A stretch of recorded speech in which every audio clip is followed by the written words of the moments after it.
ತುಲಾ ರಾಶಿಯವರ ಫೆಬ್ರವರಿ ತಿಂಗಳ ಭವಿಷ್ಯ ಹೇಗಿದೆ ಅಂತ ನೋಡೋದಾದ್ರೆ ನೋಡಿ, ತುಲಾ ರಾಶಿಯವರಿಗೆ ಬಹಳ ವಿಶೇಷವಾದ ಮತ್ತು ಕ್ರಿಯಾತ್ಮಕವಾದ ತಿಂಗಳಾಗಿರುತ್ತಿದ್ದು, ನಿಮ್ಮ ರಾಶಿಯಾಧಿಪತಿ ಆಗಿರುವಂತಹ ಶುಕ್ರ ಗ್ರಹದ ಶುಭ ಸ್ಥಿತಿಯಿಂದ ನಿಮ್ಮ ಜೀವನದಲ್ಲಿ ಸೌಂದರ್ಯ, ಸುಖ ಮತ್ತು ನೆಮ್ಮದಿಯನ್ನ ತಗೊಂಬಂದ್ಕೊಡುತ್ತೆ. ರಾಹು ಗ್ರಹ ನಿಮ್ಮ ರಾಶಿಯಿಂದ 5ನೇ ಮನೆಯಲ್ಲಿ ಸಂಚಾರ ಮಾಡ್ತಾ ಇರೋದ್ರಿಂದ ನಿಮ್ಮ ಮಕ್ಕಳ ವಿಷಯದಲ್ಲಿ ಸ್ವಲ್ಪ ಕಾಳಜಿ ಇರ್ಬೇಕಾಗತ್ತೆ. ಆದ್ರೆ ಇದು ನಿಮ್ಮಲ್ಲಿ ಹೊಸ ಆಲೋಚನೆಗಳನ್ನು ಕೂಡ ಹುಟ್ಟು ಹಾಕುತ್ತೆ. ಇನ್ನು ಗುರು ಗ್ರಹ ನಿಮ್ಮ ರಾಶಿಯಿಂದ 9ನೇ ಮನೆಯಲ್ಲಿ ಸಂಚಾರ ಮಾಡ್ತಿದ್ದೆ ಅಂದ್ರೆ ನಿಮ್ಮ ಭಾಗ್ಯಸ್ಥಾನದಲ್ಲಿ ಇರೋದ್ರಿಂದ ಅದೃಷ್ಟದ ಸಂಪೂರ್ಣ ಬೆಂಬಲ ನಿಮ್ಗೆ ಸಿಗುತ್ತೆ. ಧಾರ್ಮಿಕ ಕಾರ್ಯಗಳಲ್ಲಿ ಆಸಕ್ತಿ ಹೆಚ್ಚಾಗುತ್ತೆ. ಇನ್ನ ಕೇತುವಿನ ಸಂಚಾರ ಅಂತ ನೋಡಕ್ ಬಂದಾಗ, ಕೇತು ನಿಮ್ಮ 11ನೇ ಮನೆಯಲ್ಲಿ ಇರೋದ್ರಿಂದ ಉದ್ಯೋಗದಲ್ಲಿ ಸ್ವಲ್ಪ ನಿಮ್ಗೆ ಪ್ರಗತಿನ ತಗೊಂಬಂದ್ ಕೊಡುತ್ತೆ. ರಾಹುವಿನ ಒಂದು ಸ್ಥಾನಮಾನನು ಅಷ್ಟೇ ನಿಮ್ಗೆ ಒಂದು ಪ್ರಗತಿನ ತಗೊಂಬಂದ್ ಕೊಡುವಂತ ಒಂದು ಜಾಗ ಆಗಿರುತ್ತೆ. ಇನ್ನು ಶನಿಯ ಸಂಚಾರ ಅಂತ ನೋಡಕ್ ಹೋದ್ರೆ ನಿಮ್ಮ 6ನೇ ಮನೆಯಲ್ಲಿ ಶನಿಯ ಒಂದು ಸಂಚಾರ ಇರೋದ್ರಿಂದ ನಿಮ್ಗೆ ಒಂದು ಉದ್ಯೋಗದಲ್ಲಿ ಅನುಕೂಲಗಳನ್ನ ಮಾಡ್ಕೊಂಬಂದ್ ಕೊಡುವಂಥದ್ದು, ಹಾಗೆ ಶತ್ರುಗಳ ಮೇಲೆ ಜಯ ಸಾಧಿಸುವಂಥದ್ದು, ಉದ್ಯೋಗದಲ್ಲಿ ಪ್ರಗತಿನ ತಗೊಂಬಂದ್ ಕೊಡುವಂತ ಒಂದು ಅವಕಾಶಗಳು ನಿಮ್ಗೆ ಜಾಸ್ತಿನೇ ಇರುತ್ತೆ. ಅಂದ್ರೆ ನಿಮ್ ಕೋರ್ಟಲ್ಲಿ ಏನಾದ್ರು ಕೇಸ್ಗಳಿತ್ತು ಅಂದ್ರೆ ಅದರಲ್ಲಿ ಜಯ ಸಿಗುವಂತ ಸಾಧ್ಯತೆಗಳು ಜಾಸ್ತಿನೇ ಇರುತ್ತೆ. ಇನ್ನ ಶುಕ್ರ ಗ್ರಹ ನಿಮ್ಮ ರಾಶಿಯಾಧಿಪತಿ ಶುಕ್ರನು ಉತ್ತಮ ಸ್ಥಾನದಲ್ಲಿ ಇರೋದ್ರಿಂದ ಭೌತಿಕ ಸುಖ ಸೌಲಭ್ಯಗಳು ಕೂಡ ನಿಮ್ಗೆ ಹೆಚ್ಚಾಗತ್ತೆ. ಇನ್ನು ಪ್ರಮುಖವಾಗಿ ವೃತ್ತಿ ಮತ್ತೆ ಉದ್ಯೋಗ ಅಂತ ನೋಡೋದಾದ್ರೆ, ಉದ್ಯೋಗಿಗಳಿಗೆ ಈ ತಿಂಗಳು ಅತ್ಯಂತ ಶುಭದಾಯಕವಾಗಿರುತ್ತೆ. ಕಚೇರಿನಲ್ಲಿ ನಿಮ್ಮ ಪ್ರಭಾವ ಹೆಚ್ಚಾಗುತ್ತೆ, ಮತ್ತೆ ಹೊಸ ಜವಾಬ್ದಾರಿಗಳು ನಿಮ್ಮನ್ನ ಹುಡ್ಕೊಂಡು ಬರುತ್ತೆ. ವ್ಯಾಪಾರಸ್ಥರಿಗೆ ಈ ತಿಂಗಳು ಬಂಪರ್ ಲಾಭ ಅಂತಾನೆ ಹೇಳ್ಬೋದು. ವಿಶೇಷವಾಗಿ ಕಲೆ, ವಿನ್ಯಾಸ ಅಥವಾ ಸೌಂದರ್ಯವರ್ಧಕ ವಸ್ತುಗಳ ವ್ಯಾಪಾರದಲ್ಲಿ ಇರುವಂತವ್ರಿಗೆ ಉತ್ತಮ ಪ್ರಗತಿ ಕಂಡು ಬರುತ್ತೆ. ಇನ್ನು ಆರ್ಥಿಕ ಸ್ಥಿತಿ ಅಂತ ನೋಡಿದ್ರೆ, ಆರ್ಥಿಕವಾಗಿ ಇದು ಲಾಭದಾಯಕದ ತಿಂಗಳು.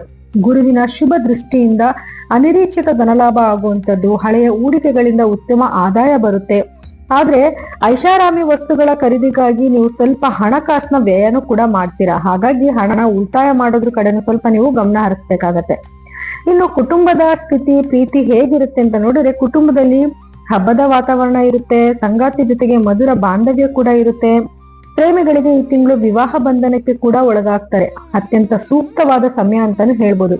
ಮನೆಯ ಹಿರಿಯರ ಆರೋಗ್ಯ ಸುಧಾರಿಸುತ್ತೆ. ಹಾಗೆ ಅವರಿಂದ ನಿಮ್ಗೆ ಆಸ್ತಿ ಅಥವಾ ಹಣಕಾಸಿನ ನೆರವು ಕೂಡ ಸಿಗೋ ಸಾಧ್ಯತೆಗಳು ಜಾಸ್ತಿನೇ ಇದೆ. ನೋಡಿ, ಸಾಕಷ್ಟು ಗ್ರಹಗಳು, ಅದರಲ್ಲೂ ಸೂರ್ಯ, ಕುಜ, ಶುಕ್ರ, ಬುಧ, ರಾಹು ಎಲ್ಲವೂ ಕೂಡ ನಿಮ್ಮ 5ನೇ ಮನೆಯಲ್ಲಿ ಸಂಚಾರ ಮಾಡೋದ್ರಿಂದ ಕೆಲವೊಂದು ಕೆಲಸಗಳು ನೀವೇನ್ ಅನ್ಕೊಂಡಿದ್ರೆ ಆ ಕೆಲಸಗಳನ್ನು ಸಾಧನೆ ಮಾಡೋದಕ್ಕೆ ಒಂದು ಅವಕಾಶ ಸಿಗುತ್ತೆ. ಆದ್ರೆ ಮಕ್ಕಳ ಆರೋಗ್ಯದ ಕಡೆ ಸ್ವಲ್ಪ ನೀವು ಗಮನ ಹರಿಸ್ಬೇಕಾಗಿ ಬರುತ್ತೆ. ಹಾಗೆ ವಿದ್ಯಾರ್ಥಿಗಳಿಗೆ ಎಜುಕೇಶನ್ ಅಲ್ಲಿ ತುಂಬಾ ಮುಂದಿರ್ತೀರಾ.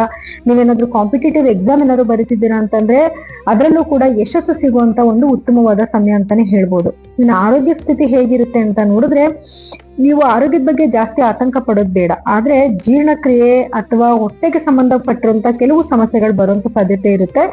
ಆಹಾರ ಕ್ರಮನ ಶಿಸ್ತುಬದ್ಧವಾಗಿ ಪಾಲನೆ ಮಾಡಿದ್ರೆ ನೀವು ಖಂಡಿತವಾಗ್ಲೂ ಮಾನಸಿಕವಾಗಿ ಅತ್ಯಂತ ಉತ್ಸಾಹದಿಂದ ಇರುವಂತ ಒಂದು ಸಮಯ ಇದು.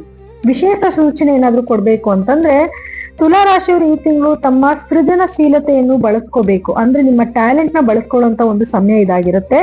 ನೀವು ಮಾಡೋ ಸಣ್ಣ ಪ್ರಯತ್ನನೂ ಕೂಡ ದೊಡ್ಡ ಯಶಸ್ಸನ್ನ ತಂದುಕೊಡುವಂತ ಒಂದು ಉತ್ತಮವಾದ ಸಮಯ ಆಗಿರುತ್ತೆ. ಸೊ ಹಾಗಾಗಿ ತುಲಾ ರಾಶಿಯವರಿಗೆ ಅತ್ಯಂತ ಶುಭದಾಯಕವಾದ ಒಂದು ತಿಂಗಳು ಫೆಬ್ರವರಿ ತಿಂಗಳಾಗಿರುತ್ತೆ. ಆದ್ರೂ ಕೂಡ ಪರಿಹಾರವಾಗಿ ಏನ್ ಮಾಡ್ಕೊಬೇಕು ಅಂತಂದ್ರೆ, ಮಹಾಲಕ್ಷ್ಮಿಯ ಆರಾಧನೆ, ಶುಕ್ರವಾರದ ದಿವಸ ಲಕ್ಷ್ಮೀ ದೇವಿಗೆ ಬಿಳಿ ಬಣ್ಣದ ಸಿಹಿ ಪದಾರ್ಥಗಳನ್ನ ನೈವೇದ್ಯ ಮಾಡಿ ಶ್ರೀ ಸೂಕ್ತನ ಪಠನೆ ಮಾಡೋದ್ರಿಂದ, ಹಾಗೆ ಶನಿವಾರದ ದಿವಸ ಸಾಯಂಕಾಲ ಸಮಯದಲ್ಲಿ ನಿಮ್ ಕೈಲಿ ಸಾಧ್ಯ ಆದಷ್ಟು ಬಡವರಿಗೆ ಸ್ವಲ್ಪ ದಾನ ಧರ್ಮ ಮಾಡೋದ್ರಿಂದನೂ ಕೂಡ ನಿಮ್ಗೆ ನೀವು ಅನ್ಕೊಂಡಿರೋ ಎಲ್ಲಾ ಕೆಲಸಗಳು ಕೂಡ ಸಕ್ಸಸ್ ಆಗುತ್ತೆ.